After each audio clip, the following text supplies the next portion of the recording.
And in fact, we've got a special guest this week for you too. JR, who do we got? Well, actually, Anthony, I'm here every week, but I appreciate that. I mean, you pitched that in nicely, but actually, this is not new.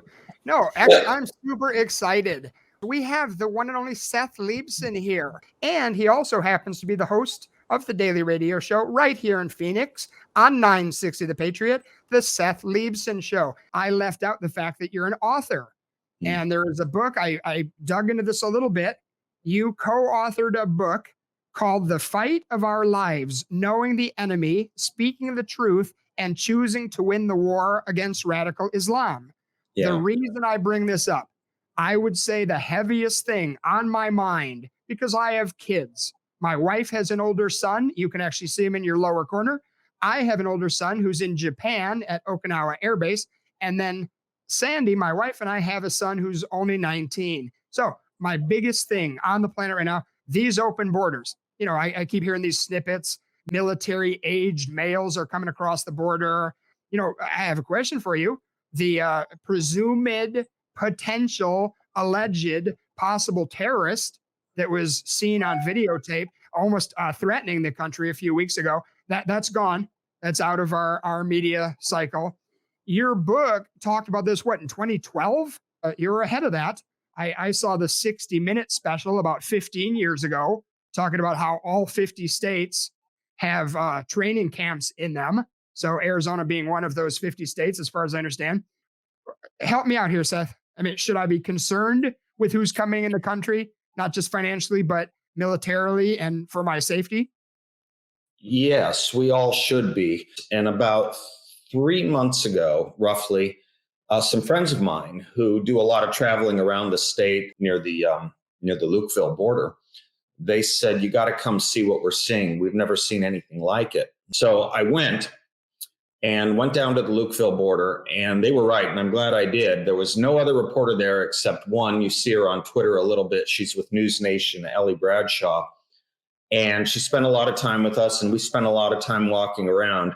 I made a stink of it on air, and then everyone started covering it. It became a big news story for a lot of networks. What is happening there is happening with impunity, and it's also happening at other border entries, whether Texas or whether we're talking about some of the other areas in Arizona or Southern California. And yeah, they are almost all young men. We don't catch them all. We do release most of them. We do give them money. We sometimes give them a date to reappear. We take their word as to whether they are asylees, and we have no way to check that their documentation is accurate. In fact, if you walk around where I did in Lukeville, as you can do it at the Douglas or other entry ports, you will see a lot of passports, a lot of airplane tickets, a lot of identification cards on the ground. So we really tell ourselves a lie when we tell ourselves we know who these people are. We really don't. We know what 19 can do with $500,000. I was in Washington, D.C. on 9/11. And I think you need to be very, very concerned about this. I think the rest of the country does too. I think it's an insult, not just to our fellow Americans, but our most vulnerable Americans. I mean, did the vets have all the money they need? Is our veteran medical health care system just in tip-top shape? Are we doing and taking care of those who serve us in our armed forces? Thank you for your family's commitment. I kind of perked up when you said you had family in Okinawa. This is generational. My dad was in the Battle of Okinawa. So kind of interesting that these threads continue. But yeah, this is a crisis already. It brings with it crime. It brings with it drugs, whether it's in education and what it costs to educate illegals who do stay here, whether it's in healthcare, whether it's in crime. We're not talking millions of dollars. We're not talking billions of dollars. We're talking trillions of dollars. So it is a drain and it is a threat. And we have $34 trillion in debt on the books. So if we're adding trillions to that, that scares me. So, you know, and I look at kids, I look at the future of this country, and I'm nervous. I mean, you got to figure, if we don't have a jihad in this country, if we don't go into civil war, which it certainly looks like we're heading that direction if we're not careful here, you know, these younger generations, Anthony, producer Jim, they have to fix the borders, healthcare, politics, the division, Medicare, Medicaid, Social Security. There's a lot on the table. So my father used to always try to explain to me, there's a difference between important and urgent.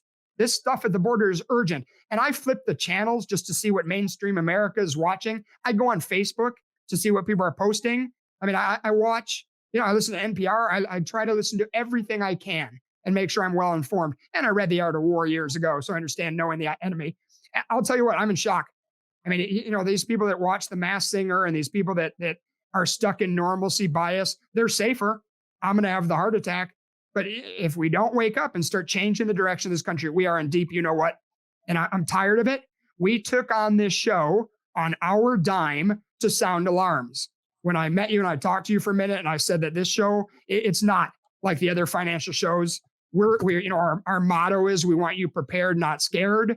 We want you proactive, not reactive. How can I not talk about these things that are of such importance, knowing that the stock market, and I do want to take you financial today, not just borders and politics. Holy cow, Moody's downgraded NYCB today, and the market's still at all-time highs and record after record.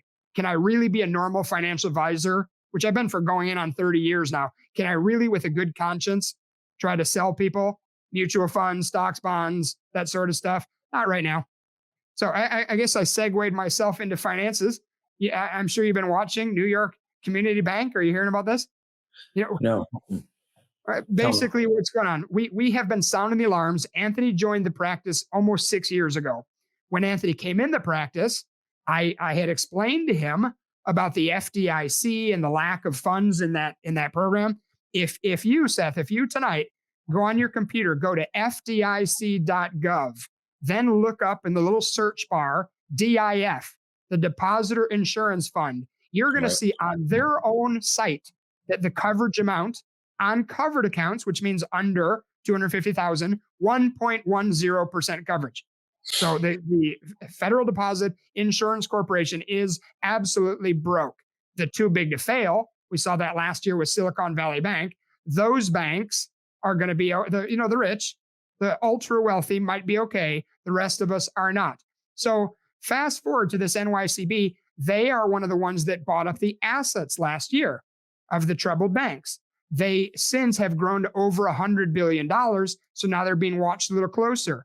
Well, you look at the commercial real estate, issues we're seeing. You look at the whole picture. These banks are in deep trouble.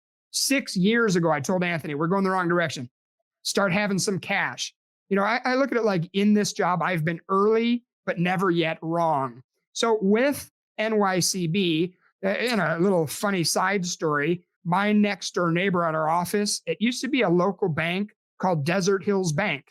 Well, they went south. I was actually in my office on the Friday, got to see a bank takeover, got to see the FDIC SUVs pull in, and it's like the movies. Black SUVs, dark tinted windows, guys with suits, somebody telling me to kindly go back into my office, which I didn't take too kindly to. So I went in my office and I made some phone calls and got some clarification on what's going on here. But anyway, so a failed bank from 2008 or 9 called AmTrust Bank bought Desert Hills Bank when they went south. They went into receivership. Well, it turns out there was no AmTrust Bank. They had gone south. New York Community Bank bought the name and bought the assets of that AmTrust Bank. So now they bought Desert Hills. And I said to Anthony, this is not going the right direction. We're going to have problems someday. The problems are here. So the FDIC never actually paid to cover any of these banks. So where did that money come from? That's a great question.